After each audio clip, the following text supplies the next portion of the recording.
In a live theatrical performance, the audience is stationary.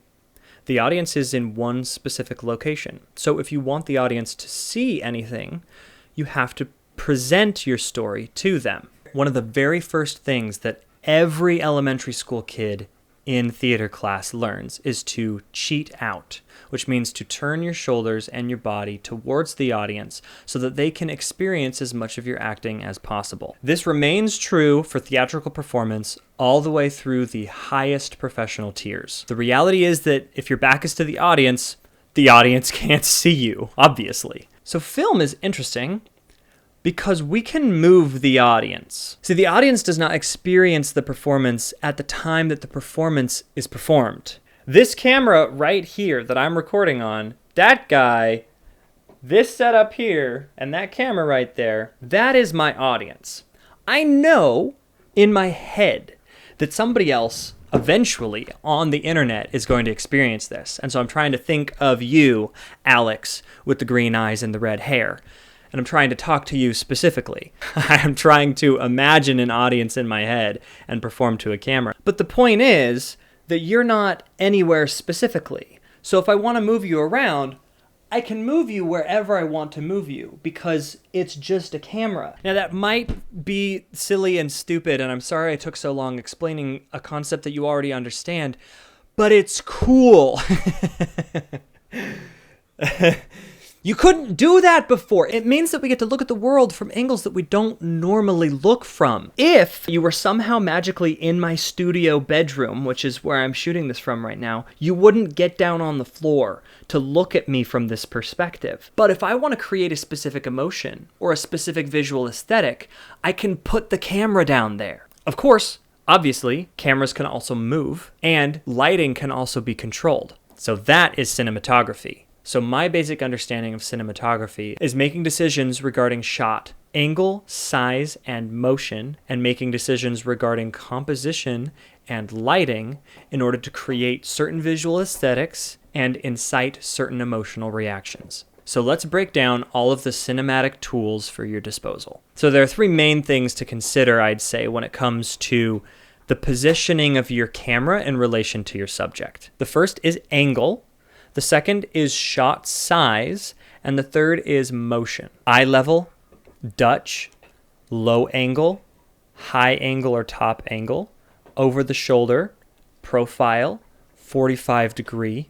This is essentially the tilt of your camera and your camera's height and rotation around your subject. The second is shot size. Extreme close-up, medium shot, cowboy, long shot, extreme wide shot, point of view or POV. The look of these shots will actually change a little bit more. Now, this isn't necessarily always determined by how close your camera is, because you can have different focal lengths or zoom on your lens.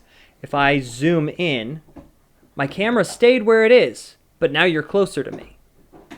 But just know the size of your shot is determined by not just where your camera is, but also how long your lens is. A longer lens means a closer shot. You also have to consider motion. You can have a static, unmoving shot, but there's a lot of cool ways to move the camera as well. 360-degree rotation, zoom, pan or tilt, dolly or crane, handheld, stabilization. Now let's clarify a bit more how to talk about camera movement.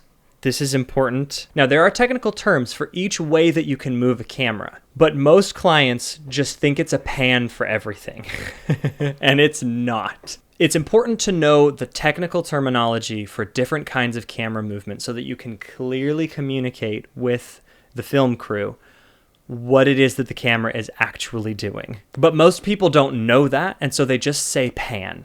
And most ways to move the camera are not a pan, and you need to know that. Dolly is pushing the camera forwards or backwards.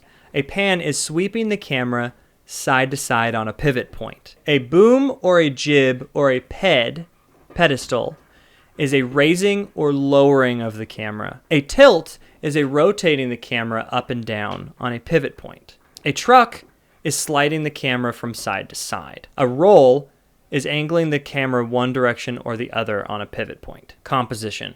There's so much to get into. So once again, instead of trying to teach you an entire semester's worth of material, I'm just going to introduce you to a few of the key terms that you're going to want to know. The rule of thirds is kind of a general aesthetic law that states that things look really good if they're on a measured third of the frame. If you split your frame horizontally and vertically into thirds, usually it feels good and looks good if your subject is on one of those lines where it's broken up into thirds. It just is. That's just a thing that it is, and it is that way. Balance and symmetry, or imbalance and asymmetry. One of the biggest ones that we consider when we're talking about this is headroom. If you don't have enough headroom, it feels really imbalanced and awkwardly cut off.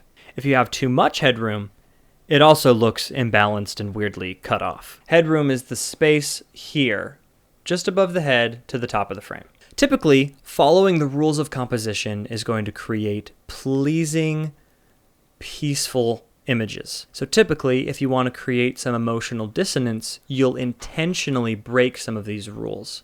You'll put the subject in weird positions and have bad framing, and that will create some dissonance. Leading lines. You can use perspective or objects in the environment to guide the eye to the subject. Using depth of field. This is a technical term that we'll talk about more later, but essentially it means some things are sharp and clear, and some things behind are more blurry. You can control that in the camera, and you can decide what things are blurry and what things aren't blurry. You can also decide if everything is going to be clear, or if some things will be blurry and some things will be clear.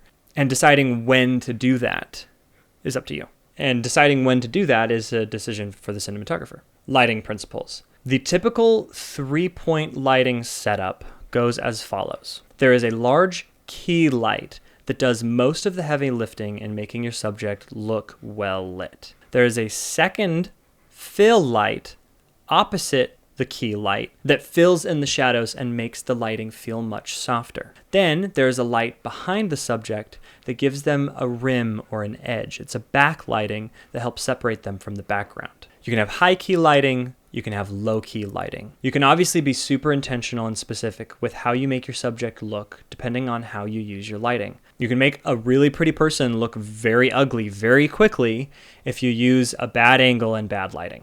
These are a few key terms. I hope this made a lick of sense for you. Obviously, again, I'm going to point you to some more resources so that you can learn these in greater detail and greater depth if you so choose.